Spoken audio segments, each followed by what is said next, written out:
स्वागत है आपका हमारे इस चैनल में। आज है 4 अक्टूबर 2020। बात करेंगे हिमाचल प्रदेश की बड़ी खबरों पे, तो बने रहे वीडियो के अंत तक। और चैनल पे नए हैं तो चैनल को सब्सक्राइब कर लें, साथ में बेल आइकन को भी प्रेस कर दें ताकि हिमाचल की हर खबर आपको मिलती रहे। तो सबसे पहले बात करेंगे हिमाचल के कोरोना अपडेट पे। हिमाचल में 10 कोरोना संक्रमितों ने तोड़ा दम, आईजीएमसी ने 6 ने तोड़ा दम, आंकड़ा पहुंचा 240 के पार। हिमाचल प्रदेश में शनिवार को 10 कोरोना संक्रमितों की मौत हुई है। शिमला में आईजीएमसी में एक कारोबारी समेत 6 कोरोना संक्रमितों ने मौत हो गई है। अस्पताल में एक साथ इतने मरीजों की मौत से हड़कंप मच गया। वहीं प्रदेश में 241 कोरोना पॉजिटिव मामले आए हैं। मंडी में 31, हमीरपुर में 18, कुल्लू में 20, सोलन में 23, लाहौल स्पीति में 1, कांगड़ा में 41, शिमला में 39, ऊना में 12, चंबा में 12 और सिरमौर में 6 कोरोना पॉजिटिव मामले आए हैं। विधानसभा क्षेत्र ज्वाली के विधायक अर्जुन सिंह भी कोरोना संक्रमण से खुद को बचा नहीं पाए हैं। इसके साथ ही प्रदेश में कोरोना संक्रमितों का कुल आंकड़ा 15,695 पहुंच गया है। 3,292 सक्रिय मामले हैं। अब तक 12,173 मरीज ठीक हो चुके हैं। शनिवार को 197 और मरीज ठीक हो गए हैं। 205 से अधिक कोरोना संक्रमितों की हिमाचल प्रदेश में मौत हो चुकी है। 15 अक्टूबर के बाद खुलेंगे स्कूल। सबसे पहले बुलाए जाएंगे 10वीं और 12वीं के छात्र। कोरोना संक्रमण के खतरे के चलते बंद पड़े स्कूल को 15 अक्टूबर के बाद खोलने की केंद्र की हरी झंडी मिलने के बाद अब इन्हें खोलने की तैयारी तेज हो गई है। फिलहाल इन्हें चरणबद्ध तरीके से खोला जाएगा। सबसे पहले 10वीं और 12वीं के छात्रों को स्कूल बुलाया जाएगा। वैसे भी इनकी बोर्ड परीक्षाओं को अब कुछ ही महीने बचे हैं। ऐसे में इन्हें स्कूल बुलाकर इनके प्रैक्टिकल सहित बाकी बचे कोर्स को भी पूरा कराया जाएगा। कोरोना संकट के चलते नई कक्षाओं में आने के बाद ये बच्चे अब तक एक भी दिन स्कूल नहीं आए हैं।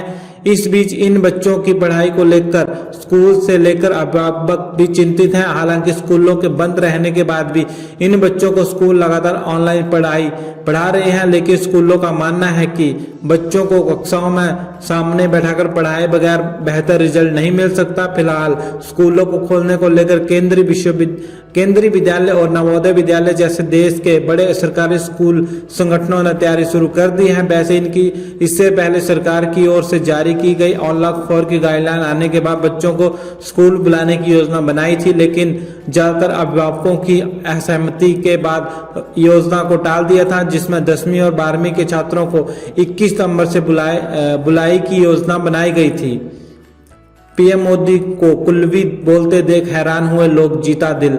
केड़े से तुसा से भी बे अपने प्यारे अटल बिहारी वाजपेयी री सोचा री बदौलत कुल्लू लाहौल ले लद्दाखे री लोका री तैया सुरंगारा तोहफा तुसी से भी बे मिलूं, तुसा से भी बे बहुत बधाई और मुबारक।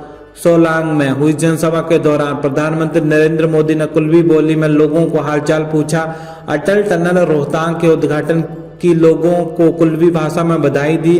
इससे पहले स्थानीय देवता कंचन नाग और देवभूमि को प्रणाम भी किया। प्रधानमंत्री नरेंद्र मोदी को कुल्लवी भाषा में बोलते हुए देख लोग हैरान हुए। अपने संबोधन में पीएम मोदी ने पूर्व प्रधानमंत्री अटल बिहारी वाजपेयी को मनाली के साथ लगाव का भी जिक्र किया। मनाली में बिताए अपने पुराने दिनों को भी याद किया। मोदी ने जनसभा में कुल्लवी परिधानों में आई महिलाओं को देखकर केड़े सी तुसे कहकर पुकारा तो सभा स्थल पर महिलाओं का जोश और दुगना हो गया। महिलाओं की खुशी का ठिकाना नहीं रहा। 10वीं के प्रमाण पत्र में गलतियों का अंबार, छात्रों को बना दिया छात्र। कोरोना काल के दौरान देश में सबसे पहले बोर्ड परीक्षाओं का परिणाम घोषित करने का दावा करने वाले स्कूल शिक्षा बोर्ड ने विद्यार्थियों के प्रमाण पत्रों में गलतियों का अंबार लगा दिया है। छात्रा को जहां छात्र बता दिया वहीं उनके माता पिता का नाम भी गलत दर्ज कर दिया।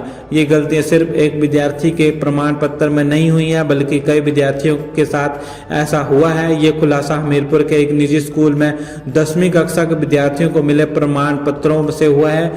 अब बच्चों को जमा कर एक कक्षा में दाखिला हो गया है। स्कूल शिक्षा बोर्ड अध्यक्ष डॉक्टर सुरेश कुमार सोनी ने बताया कि बच्चों की जानकारी स्कूल प्रशासन ही दर्ज पर भेजता है। इसी आधार पर प्रमाण पत्र तैयार किए जाते हैं। गलतियां सुधारने को बोर्ड की ओर से सर्टिफिकेट जारी करने तक 4 मौके दिए जाते हैं। जिन बच्चों के प्रमाण पत्रों में गलतियां हैं वे स्कूल के माध्यम से अपने सर्टिफिकेट बोर्ड में भेज दें। निःशुल्क गलती सुधार दी जाएगी। कृषि विश्वविद्यालय पालमपुर में भरे जाएंगे 72 पद, अधिसूचना जारी। कृषि विश्वविद्यालय पालमपुर में विभिन्न वर्गों में 72 गैर शैक्षणिक पद भरे जाएंगे। इन पदों के इच्छुक पात्र अभ्यर्थी 26 अक्टूबर तक आवेदन कर सकते हैं, जबकि जनजातीय क्षेत्रों के अभ्यर्थी 9 नवंबर तक आवेदन कर सकते हैं। कृषि विश्वविद्यालय पालमपुर में पिछले कई दिनों से गैर शैक्षणिक पद खाली चल रहे हैं, इनको अब जल्द भरा जाएगा। कृषि विश्वविद्यालय में पदभार संभालते ही कुलपति प्रोफेसर एच.के. चौधरी ने इन पदों को भरने की अधिसूचना जारी कर दी है। इन 72 पदों में विभिन्न कैटेगरी में आने वाले लोग शामिल हैं। कई पद आरक्षित भी किए गए हैं। जूनियर असिस्टेंट के 50 पद हैं, स्टेनोटाइपिस्ट के 5 हैं, क्लर्क के 4 हैं, फील्ड असिस्टेंट के 10 पद हैं, जूनियर प्रोफेशनल असिस्टेंट का 1 और लाइब्रेरी असिस्टेंट के 2 पद भरे जाएंगे। कृषि विश्वविद्यालय के संयुक्त निदेशक डॉक्टर हृदय पाल सिंह ने कहा कि कृषि विश्वविद्यालय में 72 गैर शैक्षणिक पद भरे जाएंगे। अधिक जानकारी के लिए अभ्यर्थी विश्वविद्यालय की वेबसाइट पर देख सकते हैं। आरबीआई से फिर 500 करोड़ का कर्ज लेने जा रही है हिमाचल सरकार।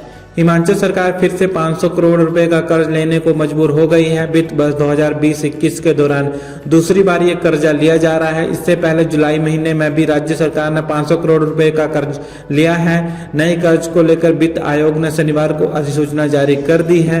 राज्य सरकार आगामी 10 साल की स्टॉक सिक्योरिटीज के बदले में ये कर्ज ले रही है, यानी सरकार को आगामी 10 सालों में 7 अक्टूबर 2030 तक ये कर्ज लौटाना है। कर्ज के लिए सरकार को इलेक्ट्रॉनिक अपनी bid reserve bank of India Mumbai के पास कोर बैंकिंग सिस्टम के माध्यम से 6 अक्टूबर को सुबह 10:30 से 11 बजे के बीच बिड जमा करनी होगी। इन औपचारिकताओं को पूरा करने के बाद 7 अक्टूबर को पेमेंट मिल जाएगी।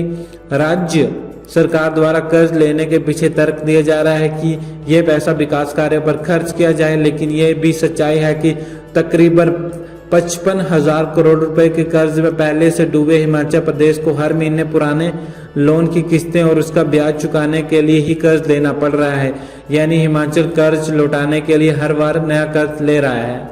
सामरिक दृष्टि से अति महत्वपूर्ण है रोहतांग सुरंग। वीरभद्र कांग्रेस के वरिष्ठ नेता प्रदेश के पूर्व मुख्यमंत्री वीरभद्र सिंह ने सामरिक दृष्टि से अति महत्वपूर्ण रोहतांग सुरंग के बनने और इसे राष्ट्र को समर्पित करने पर प्रदेशवासियों विशेषकर लाहौल स्पीति के लोगों को हार्दिक बधाई दी है। कहा है कि इस सुरंग के चालू होने से लाहौल स्पीति के लोगों को पूरा साल यहां से आने जाने में बड़ी सुगमता रहेगी। वीरभद्र सिंह ने शनिवार को यहां जारी बयान में कहा कि 2010 में जब वे केंद्र में मंत्री थे, उन्हें इसके जल्द निर्माण की आवश्यकता को लेकर प्रभावी ढंग से तत्कालीन प्रधानमंत्री डॉक्टर मनमोहन सिंह के समक्ष मामला रखा था। सुरंग निर्माण का पहला सपना 1972 में तत्कालीन प्रधानमंत्री इंदिरा गांधी ने अपने लाहौल स्पीति दौरे के दौरान उस समय देखा था, जब वे केलांग में रात्रि विश्राम को ठहरी थी। उसी साल 1972 में इंदिरा गांधी ने यहाँ की भौगोलिक स्थितियों को देखते हुए रक्षा मंत्रालय को यहाँ से सड़क या किसी सुरंग निर्माण की संभावनाओं को पता लगाने को कहा था। 2010 में प्रधानमंत्री मनमोहन सिंह के नेतृत्व में तत्कालीन यूपी अध्यक्ष सोनिया गांधी ने इस सुरंग की आधारशिला 28 जून को रखी। इस सुरंग के चालू होने से आप लाहौल स्पीति के लोगों को पूरा साल सड़क संपर्क की सुविधा मिलेगी। देश की रक्षा सुरक्षा में भी बहुत ही महत्वपूर्ण साबित होगी। पहाड़ों की रानी शिमला में उमड़े सैलानी।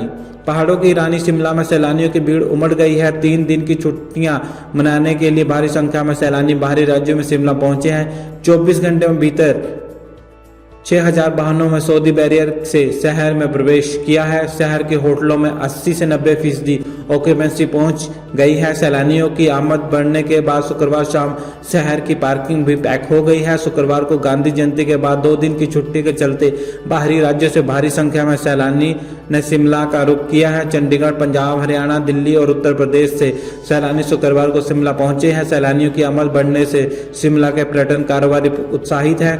सैलानियों की भीड़ को नियंत्रित करने के लिए पुलिस और प्रशासन पूरी तरह मुस्तैद है। अस्पताल आने वाले हर मरीज की होगी ऑक्सीजन के स्तर की जांच। अस्पताल में आने वाले हर मरीज का ऑक्सीजन का स्तर जांचा जाएगा। अगर किसी व्यक्ति का ऑक्सीजन लेवल 90% से कम पाया जाता है तो उसे अस्पताल में भर्ती होने की सलाह दी जाएगी। साथ ही उनका कोरोना रैपिड एंटीजन टेस्ट किया जाएगा। कोरोना मरीज का ऑक्सीजन का स्तर इससे कम होने की स्थिति में मेडिकल कॉलेज रेफर किया जाएगा। और हिमाचल में कोरोना का डेथ रेट कम हो, इसके चलते ये फैसला लिया गया है। अभी कोरोना मरीजों का ऑक्सीजन का स्तर 40 से 50% होने की स्थिति में ही उसे रेफर किया जाता है। ऐसे में व्यक्ति मेडिकल पहुंचने पर ही मृत्यु हो जाती है। हिमाचल में 40% कोरोना लोगों की मृत्यु किसी दूसरी बीमारी के कारण हुई है, जबकि 30% लोगों की मृत्यु का कारण लोगों के सही समय पर अस्पताल न पहुंचना जाना है। स्वास्थ्य सचिव अमिताभ अवस्थी ने बताया कि कोरोना मरीज का ऑक्सीजन लेवल 90 से कम होने के तुरंत बाद अस्पताल प्रशासन को रेफर करने के निर्देश दिए हैं। तो वीडियो को लाइक कर दीजिएगा, चैनल को सब्सक्राइब कर दीजिएगा। जय हिंद, जय भारत।